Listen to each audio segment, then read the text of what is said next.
Malapit na ulit magkatapusan, darating na ang sahuran.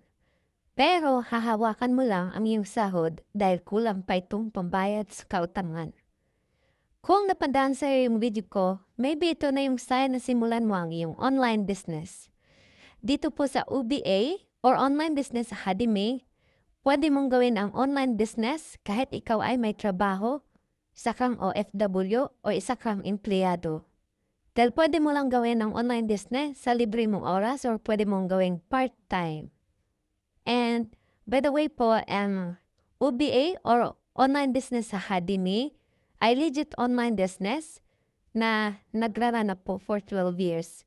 At meron pong backup company na 20 years na po. And by the way, magsiselebrate po ng 20 years anniversary ang company sa Araneta Coliseum on April 20. So, ano na po, next day. So, kung ikaw right now, plano mong gawin ang online business ng part-time, pwedeng-pwede. Dahil ako po ay isang OFW dito sa Bahrain, ginagawa ko lang part-time ang online business. At isa na po tayo sa mga kumikita. And by the way din po, ang UBA, marami na rin po na-create ng mga millionaires. And who knows, ikaw na ang susunod na maging millionaire. So kung gusto mong simulan ang iyong online business, kailangan mo lang ay mag-direct message ka sa akin para mag-guide kita. So see you!